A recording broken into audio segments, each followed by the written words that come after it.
ውድ ቤተሰቦቼ ተመልሼ መጥቻለሁ። ተመልሼ ስመጣ ዛሬ እውነት ለመናገር እኔ ምንም ነገር አልናገርም፣ አልሳደብም፣ ካፌም መጥፎ ነገር አይወጣም። እኔ የምፈልገው አብርሽና ሩታ ሰላም ሆነው ሲመጡ ደስተኛ ነኝ። በጣም ከምንም በላይ ነው ደስ የሚለኝ። ነገር ግን በሩታም በኩል የሆነ ሰው ሲመጣ ደስ አይለኝም፣ በአብርሽም በኩል እንደዛው ማለት ነው። እና ምን አለ መሰላችሁ ከአሁን ዴስቲ በትላንትናው ቪዲዮ ላይቭ ላይ በነበሩት በሁሉም ነገር ትምህርት እንውሰድ ማለት ነው። የሁላችሁ ይታያችሁ ይሄንን ፈቶ በደንብ አድርጋችሁ እዩት ማለት ነው። አይደለም እኛ ህፃኑ ልጅ እውነቴ ነው ምላችሁ ህፃኑ ልጅ ሄርሜላን እንዴት አድርጎ እንደሚያያት ስፋን ላይ ገርማል እኮ አንዳንዴ ማለት ነው። እኔ በቃ ከአሁን ወዲህ እስቲ ሄርሜላም የራሷን ህይወት ትኑር፣ አብርሽና ሩታ ራሱ የራሳቸውን ህይወት ይኑሩ። እዚህ ጋር አንዳንዴ እውነት ለመናገር እኛ በጣም ጥፋተኛ ነን። ከቪዲዮ ከምንሰራውም ከተመልካችም ካሳጣጥም የሆነ አስተያየት ስንሰጥ ማለት ነው። እና ሄርሜላ ደግሞ ብዙዋችሁ ታውቃላችሁ የራሷን ህይወት አላት። ባለትዳርም ባትሆን 2 ልጆች አሏት። እናም ደግሞ ባሏ እንደፈታችና ትልቅ ሴትዮዋ እንደሆነች አብርሽ ደግሞ እንደማይወዳትና እንደማያፈቅራት ለሰው እልህ ብሎ እንደያዛት ብዙችሁ ታውቃላችሁ። ግን ያንን ነገር ደግሞ ይፋ አለማድረግ ለምን እንደፈራችሁ አላውቅም። አሰላሙ አለይኩም ወራህመቱላሂ ወበረካቱ። ውድ ቤተሰቦቼ ሰላም ሰላም ብያለሁ። እያላችሁበት ሰላማችሁ በዝዝት ተረፍረፍ ይበልልኝ። ይሄንን ቪዲዮ ከወደዳችሁ ላይክ፣ ሼር፣ ሰብስክራይብ እያደረጋችሁ ቤተሰቡ ነው እና ይኸውላችሁ ምን አለ መሰላችሁ በተለይም ደግሞ የሄርሜላ ደጋፊ የሆናችሁት ሩታን አትርገሟት፣ አብርሽንም አትርገሙት ማለት ነው። አብርሽን በህይወታችሁ እያወቃችሁት ነው። ምክንያቱም ዛሬ ከሩታ ጋር ይሆናል፣ ነገ ደግሞ ከሄርሜላ ጋር ይሆናል እና እሱንም መሳደብ የለባችሁም። ሴት ልጅ ናት።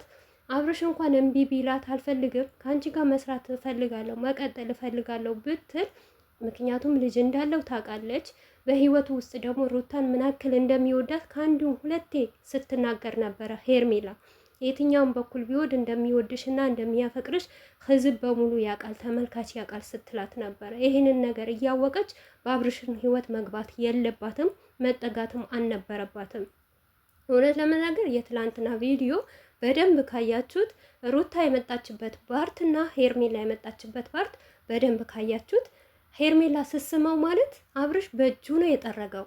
እውነት ቻፕስቲክ ነው ምናምን ነገር ሜካፕ ነው እንዳትሉ፣ እንደዛ ከሆነ ሜካፕ ሩታም ተቀብታለች፣ ቻፕስቲክ ሩታም ተቀብታለች ማለት ነው። ነው በሩ ሲከፍታት ራሱ በፈገግታ ነው የከፈታት ለሩታ ማለት ነው። ምንም አይነት ነገር ድራማ ቢሰራ መጥፎ ነገር ቢሰራ ሩታ በድላኛለች ቢልም አብርሽ የሚያፈቅረው ሩታን ነው፣ የሚወደው ሩታን ነው። ምክንያቱም ሩታ ሁሉም ይወዳታል፣ ሁሉም ያደንቃታል። እዚህ ሚዲያ ላይ ራሱ የምትፈልጉት አብርሽና ሩታ ሆነው ሲመጡ ነው። እኔ ትላንትና አይቻለሁ፣ ከምሬ ነው። በዛች 1 ሰዓት ራሱ ላይቭ ላይ ያልተቀመጡም አብርሽና ሩታ ማለት ነው።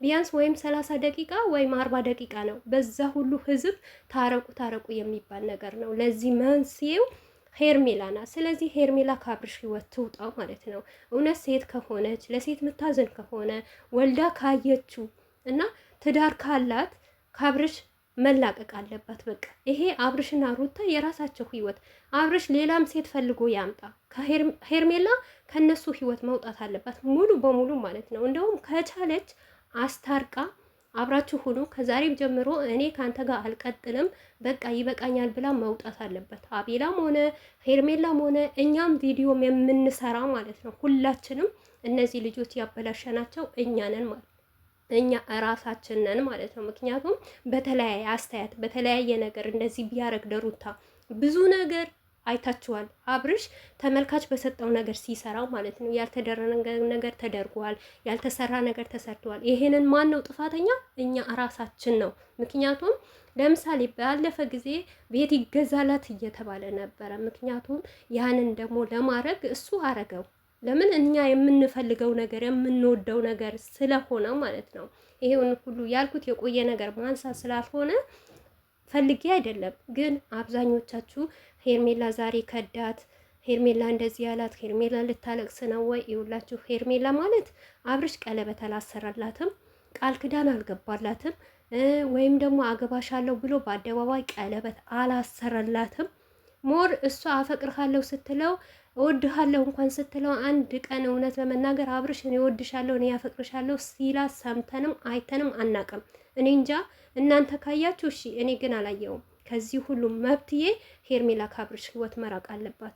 እውነት አሁን ተጎድታለች ተሰብራለች የምትሉ ከሆነ ደጋፊዎቿ ብር መላክ ሳይሆን ለሰው ልጅ በብር መግዛት ሳይሆን ትክክለኛ ምክርም ስጡ ማለት ነው። ምክር ራሱ ለሰው ልጅ ትልቅ ስጦታ ነው። ያላወቀው ነገር ማሳወቅ፣ ክብሩን ዝቅ የሚያደርግ ነገር ይሄንን ነገር አይሆንም። ምክንያቱም ሄርሜላ ማንም አይወዳትም፣ ማንም አይፈልጋትም። ቤተሰብ አይወዳትም። ሁሉም አስተያየት እየሰጠባት ነው። ከጓደኛዎች ራሱ ጓደኞቹ አይወዷትም። እና ከአብርሽ ብቻ መኖር አትችልም። ፍቅር ማለት የሁለት ሰው ሲያፈቅር ነው። ወንዱም ሲያፈቅራችሁ እና ሴቷም ስታፈቅር ነው። ሁለት አባቱ ተፈቃቅሮ ነው እንጂ ግዴታ ሄርሜላ ለአብርሽ ስሜት ስላላት አብሬሽን ስለወደደችው በጓደኝነትም ሆና መታ አሁን እውነት ትክክለኛ ብታፈቅረው እንኳን አብርሽ ካላፈቀራት አብርሽ ካልወደዳት ዋጋ የለውም። ምክንያቱም መፈቀር ሲባል ፍቅር ሲባል ሁለት አባቱ ሲፈቃቀር ነው ማለት ነው።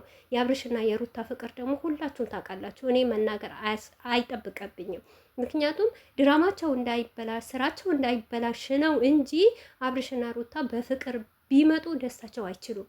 ነገር ግን የሚሰሩት ነገር የላቸውም።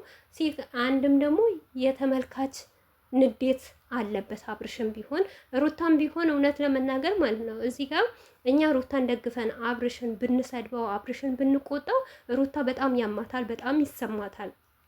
ምክንያቱም ብዙ ጊዜ ሩታን ስንጠይቃት እኔ አብርሽ ማንም ሊነካውና ማንም እንዲናገረው ደግሞ አልፈልግም ስትል መልስ ሰጥታለች ማለት ነው። ምክንያቱም በቃ ባልዋ ነው፣ ትወደዋለች፣ ታከብረዋለች፣ ቦታ አላት። የመለወጥ ግድ ሆኖ ነው ይሄንን ነገር እንስራ እንተውል ስለተባለች ነው እንጂ አብርሽን ስለ አብርሽ በአብዛኛውን ጊዜ አይታችኋል። የፈለገ ነገር ቢመጣ አሳልፋ ለሰው አትሰጥም። ከ3 ቀን በተለቀቀ ቪዲዮ እንኳን ደስታ የሆነ ነገር ሲለው ለአብርሽ እንደዚህ ነገር አይባልም ነውር ነው ስትል ነበረ መልስ የሰጠችው ማለት ነውና በአብርሽ ደግሞ አትደራደርም። እኛም ሆነን መቼም አንሸነፍም። ሩታዬን አትነካብንም። ሩታዬ በታችነት እንዴት ይሰማታል በማለት ነው እንጂ አብርሽን የምንሰድበው የምንናገረው። ሩታ ግን በመናገራችን በመሳደባችን አብርሽን በመዘቅዘቃችን ምንም ደስተኛ እንዳልሆነች ደግሞ ጠንቅቃችሁ ታውቁታላችሁ። ይሄንን ደግሞ እኔ ምነግራችኋለሁ ማለት ነውና ለዚህ ሁሉ መብትዬ ምንድነው ያለው? አሁን ማዘን፣ ማልቀስ፣ መደባበር ሳይሆን ሄርሜላ ከህይወቱ ትውጣ አብርሽ ጋር ማለት ነው። በቃ እንደው ከህይወቱ ትውጣ ሳይሆን አብርሽ ከፈለገ ሌላ ሴት አምጥቶ ይስራ፣ ከሌላ ሰው ጋር ያርግ። ለምን እንደሆነ ታውቃላችሁ?